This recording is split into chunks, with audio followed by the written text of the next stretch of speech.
दोस्तों नमस्कार। दोस्तों मैं विमल शाही आप सभी लोग का अपने चैनल में स्वागत करता हूं और उम्मीद करता हूं कि आप लोग सब लोग स्वस्थ होंगे एवं मस्त होंगे। सभी राष्ट्रवादियों और सनातनियों से ये निवेदन रहेगा कि आप लोग मेरे चैनल को सब्सक्राइब कर लीजिए और वीडियो को लाइक एवं शेयर भी कीजिए। दोस्तों आज हम लोग बात करेंगे लैंड फॉर जॉब स्कैम में फंसे लालू यादव एंड उसके परिवार के बारे में। जी हाँ दोस्तों, लैंड फॉर जॉब स्कैम जो है वो लालू यादव द्वारा रचा एक ऐसा स्कैम है जिसमें लालू यादव ने अपने रेल मंत्री के रहते हुए लोगों को ग्रुप डी की नौकरियां बांटी और जिन लोगों को नौकरियां दी, अवैध तरीके से नौकरियां दी, उन्होंने कोई पेपर में रिटन टेस्ट के लिए कुछ निकलवाया नहीं था, एडवर्टाइजमेंट निकाला नहीं था, तो बिना किसी ड्यू प्रोसेस के उन्होंने उन लोगों को नौकरियां दी और जिन लोगों को नौकरियां दी उसके बदले जमीन अपने नाम लिखवाया। तो ये मामला काफी दिनों से चल रहा है और ईडी और सीबीआई दोनों एजेंसियां जो हैं इस मामले में लालू यादव और उसके परिवार से पूछताछ कर रही हैं और कुछ जिन लोगों को ग्रुप डी में नौकरी लगी थी, रेलवे में नौकरी लगी थी, उन लोगों से भी पूछताछ हुआ है। तो इसमें देखिए ये बिल्कुल एक ओपन एंड शट केस है जिसमें जिसने संपत्ति दिया है वो भी मौजूद है और उस संपत्ति के बदले उसको नौकरी मिला है ये भी वो भी मौजूद है। तो और जिसने संपत्ति दिया है उसको उसके बदले नौकरी मिला है। तो इसमें बहुत ज्यादा कुछ करने की जरूरत नहीं है और इसमें एजेंसियों को सीधा अपना काम करना चाहिए, लेकिन एजेंसियां किस लिए इस मामले को इतना खींच रही हैं मुझे समझ में नहीं आ रहा है। तो दोस्तों 2025 में बिहार में विधानसभा चुनाव होना है और पिछले 2-3 दिन से मैं देख रहा हूं ईडी और सीबीआई जो है बिहार में एक्टिव हो गई हैं। उन्होंने कल राबड़ी देवी और लालू यादव के बेटे तेज प्रताप को पूछताछ के लिए बुलाया था। ईडी ने उन्हें अब समन भेजा था और अपने ऑफिस में आने के लिए कहा था। तो ईडी के समन पे वो दोनों माँ बेटा पेश हुए थे और ईडी ने राबड़ी देवी से मतलब ये लैंड फॉर जॉब स्कैम के तहत जो भी सवाल उनको पूछना चाहिए था उन्होंने पूछा और राबड़ी देवी ने उन सवालों का जवाब दिया होगा, ऐसा मान के चलते हैं। अगर नहीं देती तो गिरफ्तार हो गई होती। तो उनसे पूछा गया कि जिन लोगों को नौकरियां आपने दी क्या आप उनको जानते हैं, उन लोगों से पहली बार आप कब मिले थे, क्या उन लोगों को जॉब लगवाने के लिए सिफारिश आपने की थी, बला बला, ये सब सारे क्वेश्चन पूछे थे। और इसी तरह सेम क्वेश्चन उनके जो बेटे हैं तेज प्रताप, उनसे भी पूछताछ हुई। ये लैंड फॉर जॉब स्कैम में दोस्तों एक बात है कि पूरा लालू परिवार फंसा है, ठीक है ना। लालू यादव ने अपने जिन लोगों को नौकरियां दी तो उनको अपने पूरे परिवार के नाम पर संपत्तियां मतलब कि जमीनें लिखवाई हैं। कोई संपत्ति अपने बेटे के नाम, कोई संपत्ति अपने दूसरे बेटे के नाम, कोई संपत्ति अपनी बेटियों के नाम। उसमें मीसा भारती, चंदा, हेमा सबका नाम आ रहा है। तो सबके नाम पर इन्होंने संपत्ति अर्जित की है और इसके बदले उन्होंने जॉब दिया है, रेलवे का जॉब दिया है। अब जब इतना हाई प्रोफाइल लालू प्रसाद यादव के परिवार से पूछताछ होगी तो बिहार में हंगामा मचना तो लाजमी है ही। आज देखिए, आज दोस्तों लालू प्रसाद यादव को ईडी ने समन भेजकर अपने दफ्तर बुलाया था कि आपसे पूछताछ करनी है। और लालू यादव जब ईडी के दफ्तर में पहुंचे तो हजारों के मतलब कि कार्यकर्ता जो हैं, आरजेडी के कार्यकर्ता हैं, वो सड़क पर पहुंच गए थे और ईडी के जो व्हीकल होते हैं उसको चारों तरफ से घेर लिया और जो भी उनका नारा है लालू यादव जिंदाबाद, हम संघर्ष करेंगे, ये सब बातचीत कर रहे थे। और लालू यादव के जो कार्यकर्ता हैं गाड़ी को आगे बढ़ने ही नहीं दे रहे थे। इसी बीच जो लालू यादव के जो पुत्र हैं तेजस्वी यादव, वो सामने आए।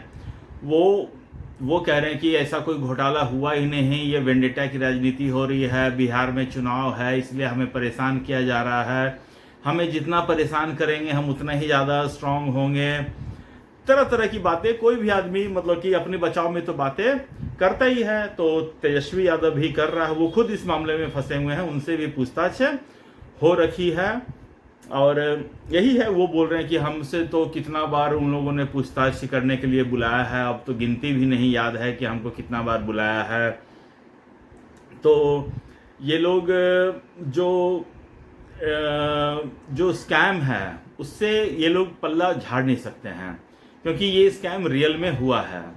और तेजस्वी यादव को भी पता है कि उनके पिताजी जो हैं एक ऑलरेडी एक घोटाला, चारा घोटाला में ऑलरेडी सजा याफ्ता हैं और बेल पर बाहर हैं। वो बीमारी का बहाना बनाकर बाहर निकलते हैं और फिर सालों तक जेल नहीं जाते हैं। और न्यायपालिका तो आपको पता ही है, इस देश में न्यायपालिका के ऊपर मैं तो ज़्यादा कुछ टिप्पणी नहीं कर सकता हूँ, करूँगा तो मानहानि का केस एक मेरे पे ही, अवमानना का केस मेरे पे ही एक लग जाएगा। तो माननीय जो न्यायाधीश महोदय होते हैं उनको मतलब कि सड़क पर दही हांडी की ऊंचाई दूर से दिख जाती कि ये दही हांडी की ऊंचाई कुछ ज़्यादा है, इसको लोग फोड़ने के लिए जाएंगे तो गिर सकते हैं और उनकी जान जा सकती है। ये न्यायाधीश महोदय को दिख जाता है, लेकिन न्यायाधीश महोदय को ये नहीं दिखता है कि एक आदमी जो बीमारी का बहाना करके बेल पर बाहर गया है और वो जाकर पॉलिटिकल रैली कर रहा है, पॉलिटिकल मीटिंग कर रहा है, ये जज महोदय को नहीं दिखता है। तो अब जज महोदय को नहीं दिखता तो मतलब कि जो न्याय की देवी पर जो पट्टी बंधी हुई होती थी, तो सालों तक न्यायाधीश महोदय ने वो पट्टी अपने आंखों पर बांध रखी थी। हालांकि अब वो पट्टी जो है न्याय की देवी के माथे से जो पट्टी थी वो हटा दी गई है। तो शायद अब न्यायाधीश महोदय की आंख से भी पट्टी उतरे और वो इन सब चीज़ों को देख सके कि किस तरह लोग बहाना बनाकर जेल से बाहर निकलते हैं बेल पर और फिर जो कानून है उसका मिसयूज़ करते हैं।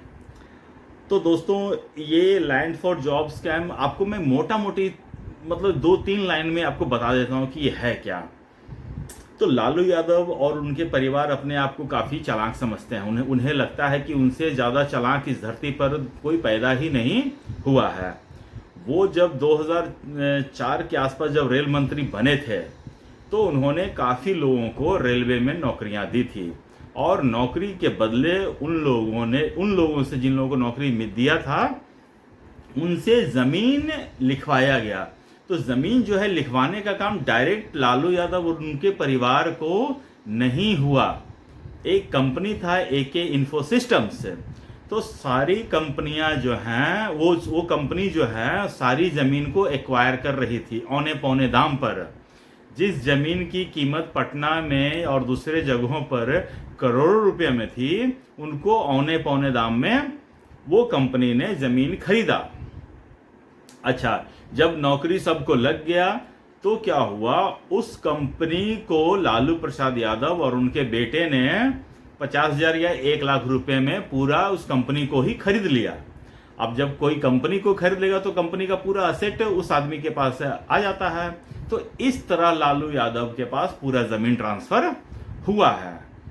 लालू यादव और ऐसा उन्होंने एक कंपनी के साथ किया है, एक कंपनी खोल के किया, ऐसा नहीं है। कई कंपनी के खोलकर इन लोगों ने ऐसा काम किया है। और कई कंपनी में तो तेजस्वी यादव का मतलब 98% तक शेयर्स भी हैं।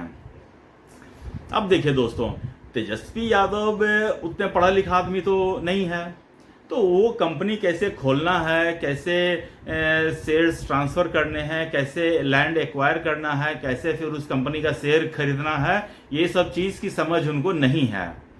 तो किसी पढ़े लिखे आदमी, मोस्ट प्रोबेबली सीए, लॉयर, ये सब सारे लोग उनको बैठ के सजेशन दिए होंगे कि ऐसा ऐसा ऐसा इस तरीके से हम लोग स्कैम कर सकते हैं, इसमें आप फंसेंगे भी नहीं। तो ये सारा चीज़ प्लानिंग के साथ किया गया है। और फिर देखिए, दिल्ली में न्यू फ्रेंड्स कॉलोनी में इनका एक आलीशान बंगला है और दिल्ली में और भी कई जगहों पर इनका फार्म हाउस है। लालू यादव लालू यादव का मतलब कि 1975 से पहले का लालू यादव की कितनी संपत्ति थी ये जांच करने का विषय नहीं है। कोई भी आदमी बता सकता है कि लालू यादव की हैसियत क्या थी और उसके पास कितनी संपत्ति थी। और बस एक पीढ़ी लालू प्रसाद यादव ने पॉलिटिक्स किया और उसने मतलब कि अथाह संपत्ति का मालिक अपने बाल बच्चों को और खुद भी अथाह संपत्ति के मालिक बन बैठे। तो दोस्तों ये पॉलिटिक्स का कमाल है। इसी तरह का पॉलिटिक्स देखिए आप, ये इसने अरविंद केजरीवाल ने भी किया है। 3 टर्म का सीएम रहा और 3 टर्म के सीएम उसने इतनी संपत्ति बना लिया है कि आने वाली 7 पुश्तों अब उसको काम करने की जरूरत नहीं है। तो दोस्तों ये तो था पूरा लालू यादव एंड फैमिली का लैंड फॉर जॉब स्कैम है। और ये एक ओपन एंड शट केस है। इसमें एजेंसियों को थोड़ा सा अलर्ट होके और एक्टिव होके काम करें तो मतलब कि पूछताछ करें तो ये लालू यादव एंड पूरे फैमिली को मतलब कि बाल बच्चे सहित सारे लोग जेल चले जाएंगे बहुत आसानी से। अब एजेंसियां किसके दबाव में काम नहीं कर पा रही हैं, क्या नहीं कर पा रहे, क्यों नहीं है इसमें प्रोग्रेस हो पा रहा है, ये तो उनको तय करना है। लेकिन भ्रष्टाचार तो हुआ है, इसमें भी कोई दो मत नहीं है। तो अब देखिए मतलब कि जैसे जैसे बिहार का चुनाव प्रोग्रेस होता है इस तरह की घटनाएं होती रहेंगी, पूछताछ आरोप प्रत्यारोप होते रहेंगे और ऐसे ही बिहार का चुनाव होता है। तो दोस्तों आप लोग अपना ख्याल रखिए, स्वस्थ रहिए, मस्त रहिए। आज के लिए बस इतना ही था। नमस्कार, बाय।